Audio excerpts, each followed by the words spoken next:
بسم اللہ الرحمن الرحیم۔ مطلق کے قرآن کے مطلق کی مثالیں بیان ہو رہی تھی، تو مثال قرآن نے فرمایا وَرْكَعُوا مَعَ الرَّاكِعِينَ، تم رکوع کرو رکوع کرنے والوں کے ساتھ۔ اللہ تعالیٰ کا یہ ارشاد یہ مطلق ہے رکوع کے بیان میں، یہ فرمایا کہ تم کیا کرو، رکوع کرو۔ رکوع کسے کہتے ہیں؟ جب بندہ کھڑا ہوا ہو اور وہ جھکے تو اس کے ہاتھ گھٹنوں تک پہنچ جائیں، اس کو رکوع کہتے ہیں۔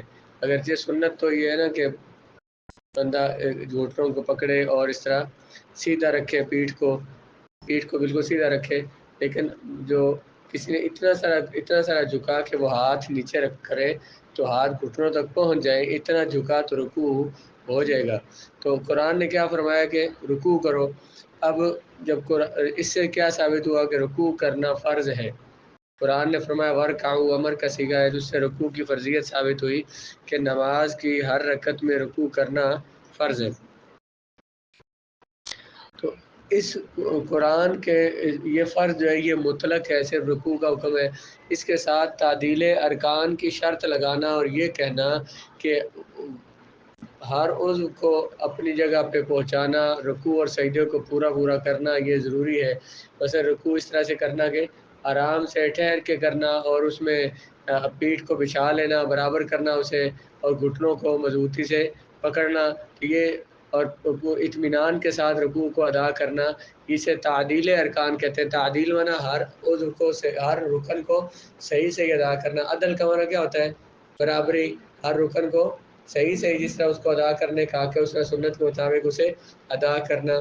تو قرآن نے کیا کہا وَرْكَعُوا مَعَ الرَّاكِعِينَ، رکوع کرو، تو رکوع کا حکم ہے یہاں پہ، اور یہ حکم مطلق ہے۔ اس کو تعدیل ارکان کے ساتھ مقید کرنا اور یہ کہنا کہ صحیح ہر رکن کو ٹھہر کے ادا کیا جائے، خاص طور پر رکوع کو، یا رکوع کی بات رکوع کو ٹھہر کے ادا کرنا، صحیح ادا کرنا یہ ضروری ہے۔ تو یہ اپنی طرف سے اس کے ساتھ قید نہیں لگائی جائے گی۔ خبر واحد کے ساتھ قرآن کے مطلق کو مقید نہیں کیا جائے گا۔ اللہ تعالیٰ کا ارشاد ہے وَرْكَعُوا مَعَ الرَّاكِعِينَ، یہ مطلق ہے رکوع کے معنی میں، مسمى رکوع کے معنی میں، اور نہیں زیادتی کی جائے گی اس پر تعدیل کی شرط کی حدیث کے ساتھ، بلکہ عمل کیا جائے گا، بلکہ یوں کریں گے کہ حدیث پر عمل کیا جائے گا، حدیث پر اس طرح سے کہ اس سے کتاب کا قرآن کا حکم تبدیل نہ ہو۔ حدیث پر عمل کیا جائے گا اس طرح سے جس سے قرآن کا حکم فَيَكُونُ مُطْلَقُ الرُّكُوعِ فَرْضًا، تو رکوع اس سے آئے قرآن سے فرض ثابت ہو جائے گا، بحکم الکتاب، قرآن کے حکم سے، قرآن سے رکوع کی فرضیت ثابت ہو جائے گی، اور حدیث سے تعدیل ارکان کو واجب کہہ دیں گے، فرض نہیں کہیں گے۔ اگر اس کو فرض کہیں تو پھر قرآن کے مطلق کو مقید کرنا لازم آئے گا، کس کے ساتھ؟ خبر واحد حدیث کے ساتھ۔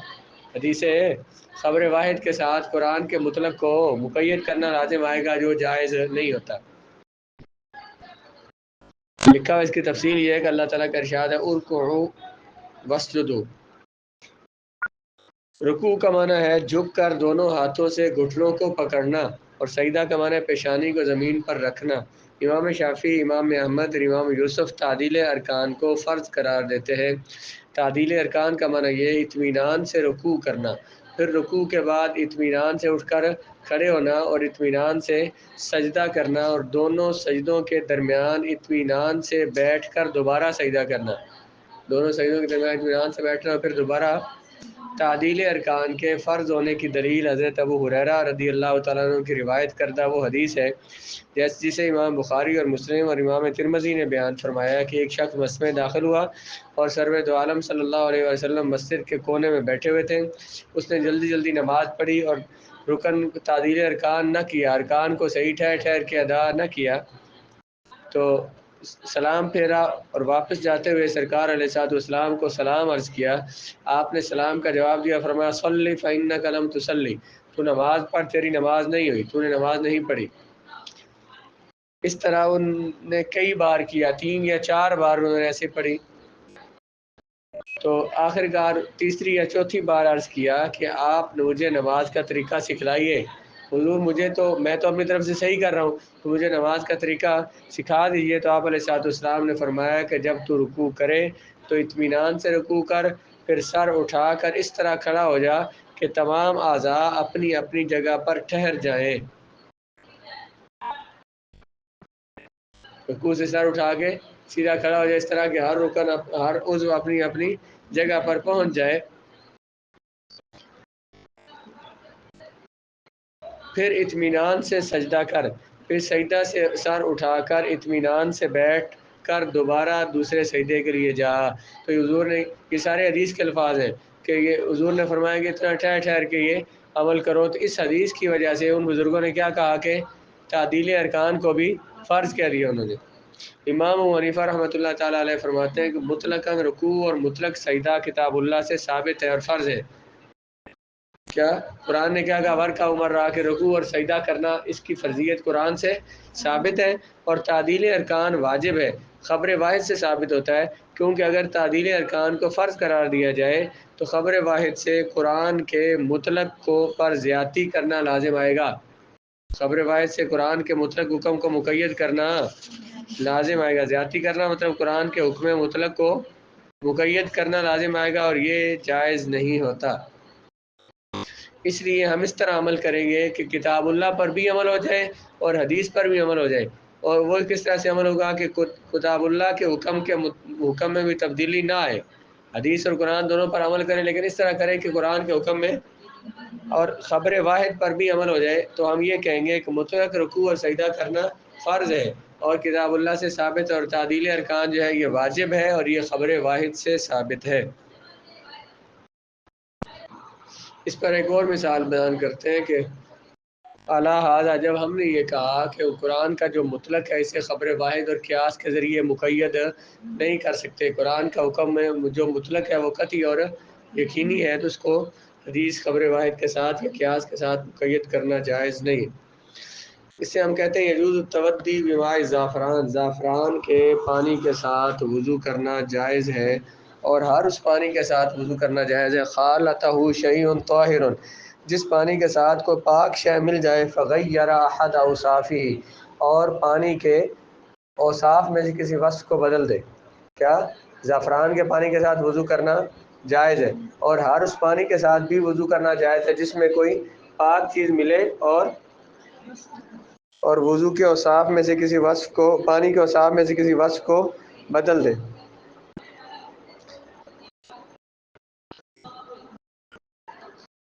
کسی کے پاس وہ پانی ہے جس میں زعفران ملا ہوا ہے تو اس کے لیے اس پانی کے ساتھ وضو کرنا جائز ہے۔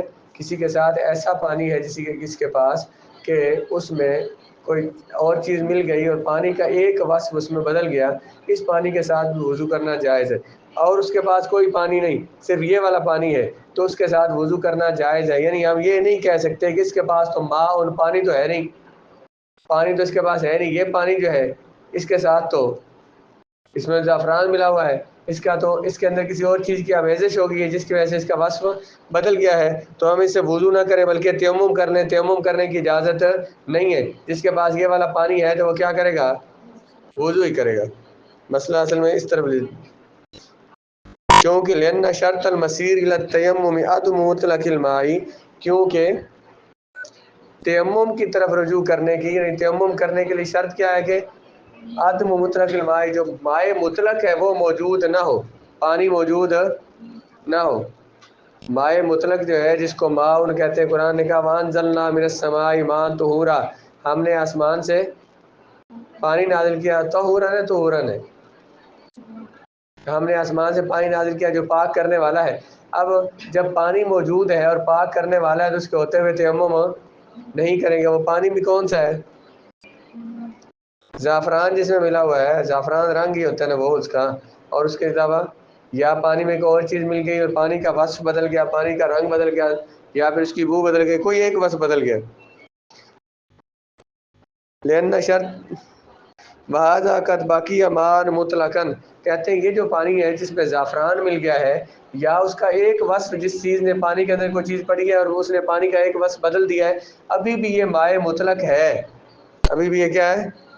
مائع مطلق ہے۔ فَإِنَّ قَيْدَ الْإِضَافَةِ مَا أَزَالَ عَنْهُ اسْمَ الْبَقَاءِ، یہ جو ہم نے کہا ماء الزعفران، زعفران کا پانی، تو اس زعفران کے پانی نے اسے مطلق پانی سے نکالا نہیں۔ قرآن نے کیا کہا؟ طہارت دینے والا کون ہے؟ جو صرف ماء ہو، جس کو پانی کہتے ہیں۔ یہاں جو کہہ دیا ماء الزعفران، تو زعفران کی اس کے ساتھ قید لگ گئی، تو اب کہتے ہیں زعفران کی قید لگنے سے بھی یہ پانی مائع مطلق ہی رہے گا، مقید نہیں بنے گا۔ زعفران کی طرف نسبت ہو کر بھی یہ پانی کیا رہے گا؟ مائع مطلق ہی رہے گا، مقید نہیں ہوگا۔ یعنی آپ یوں سمجھ لیں کہ حنفیوں میں سوال ہو رہا ہے، آپ یہ کہتے ہیں کہ مطلق کو مقید کرنا جائز ہے، قرآن کے مطلق کو مقید کرنا جائز نہیں ہے، تو قرآن نے کیا کہا کہ آسمان سے جو ہم نے پانی نازل کیا وہ ماء، جو پانی مطلق پانی ہے، اس کے ساتھ طہارت حاصل کرو۔ ادھر تم یہ کہتے ہو کیا کہ زعفران کے پانی جس کو ماء الزعفران کہیں گے، اور وہ پانی جس کا کوئی وصف بدل جائے اس کے اندر کوئی چیز ڈالنے سے، تم کہتے ہو اس کے ساتھ بھی وضو کرنا جائز ہے، حالانکہ یہ ماء تو نہیں ہے، مائع مطلق تو یہ نہیں ہے، مائع مقید ہو گیا جب ماء الزعفران کہہ دیا۔ یا مثلا وہ پانی اس کے اندر کوئی دودھ کے قطرے ملا دیے تھوڑے بہت، تو وہ ماء اللبن ہو جائے گا۔ یا مثلا اس کے اندر کوئی بھی رنگ ملا دیا ہم نے، تو اب وہ پانی مطلق نہیں رہا، مقید ہو گیا، پھر بھی آپ اس کے ساتھ وضو کرنے کو جائز کہتے ہیں۔ حنفیوں پر سوال ہو جائے کیا کہ آپ نے کہا قرآن کے مطلق کو مقید، یہاں جو پانی ہے اس کو مقید کر دیا گیا ہے، اور پھر بھی آپ کہتے ہیں کہ اس کے ہوتے ہوئے یہ جو پانی ہے، اور یہ مائع مطلق ہی کہہ رہے ہو اسے آپ، زعفران کے پانی کو آپ مائع مطلق کہہ رہے ہیں، اور آپ یہ اگر اس کے ساتھ آپ نے قید تو لگا دی کہ زعفران کا پانی، پھر بھی آپ کہتے ہیں کہ اس کے ساتھ وضو جائز ہے، اس کے ساتھ وضو کرنا واجب ہے، اس کے ہوتے ہوئے تیمم نہیں کر سکتے۔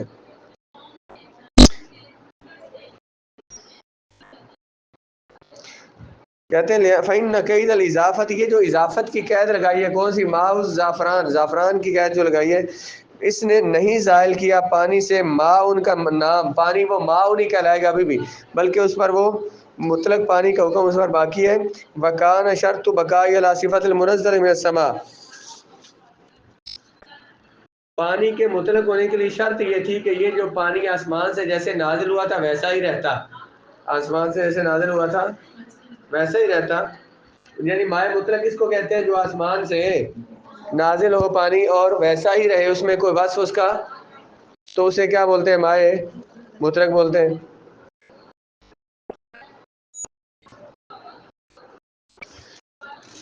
تو یہ جو پانی آسمان سے آیا اسے کیا کہہ رہے ہیں؟ الماء، وہ پانی منزل میں سما جو آسمان سے آیا، بارش کا پانی، تو اس کے ساتھ بھی جو قید لگ گئی ہے کہ وہ پانی عام پانی نہیں بلکہ کون سا پانی ہے؟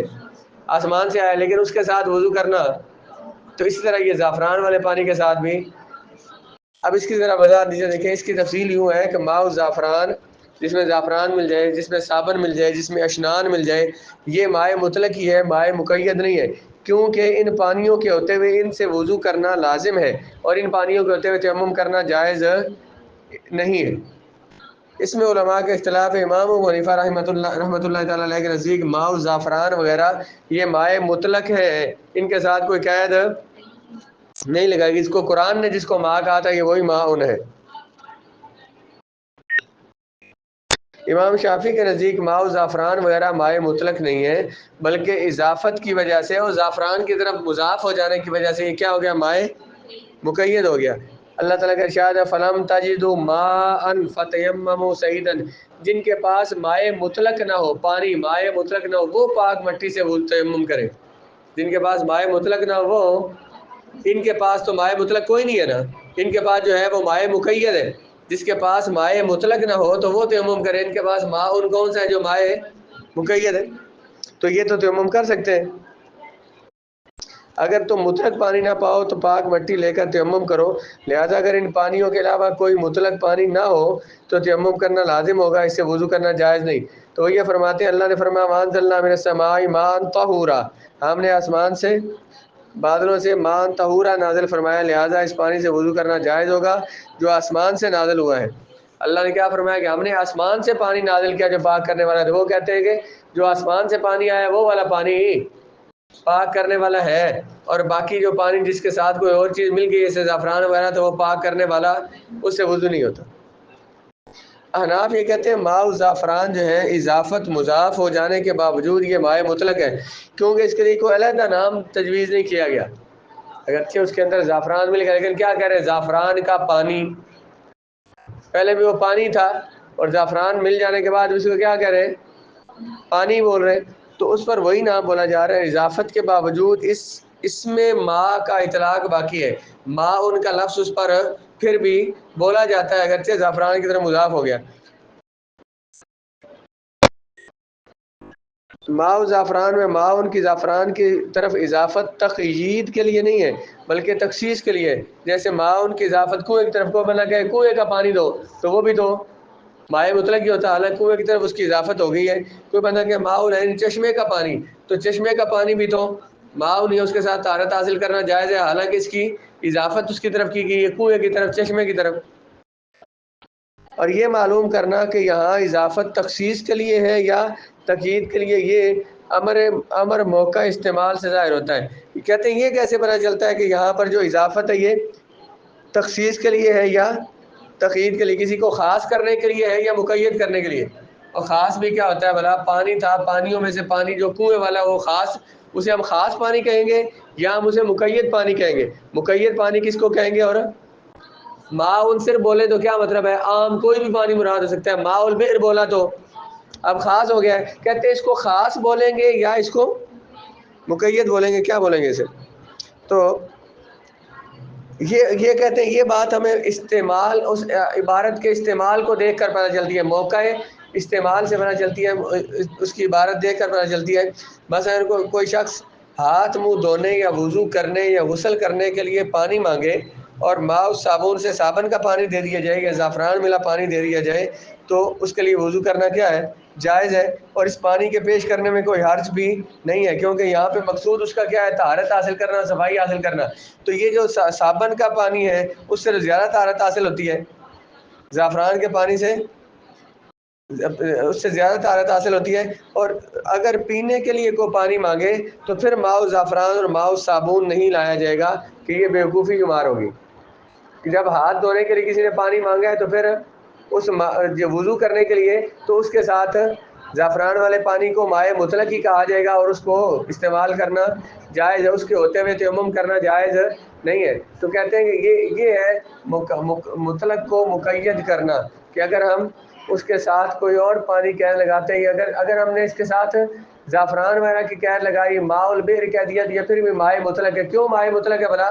اس کو بھی ماء کہا جا رہا ہے. اگر اس کا نام بدل دیا جاتا اور پانی کے اندر دودھ ڈال دے, اس کا نام سے کچی کہتے ہیں یا دودھ کہتے ہیں, اسے پانی نہیں کہتے. جب پانی کا نام ہی بدل گیا جو اس پر بولا جاتا تھا تو اب وہ دودھ ہو گیا, اس کے ساتھ وضو کرنا جائز نہیں ہے. لیکن اس کو کیا بول رہے ہیں؟ ماء زعفران ماء البئر, تو ابھی تک وہ ماء ہے, مائع مطلق ہے. مائع مطلق کو مقید کرنا جائز نہیں ہے, اس لیے یہاں مقید نہیں کیا گیا بلکہ یہ اس کی طرف زعفران کی طرف مضاف ہو کر بھی یا کنویں کی طرف مضاف ہو کر بھی یہ کیا ہے؟ مائع مطلق ہی ہے, اس کے ساتھ وضو کرنا بھی جائز ہے.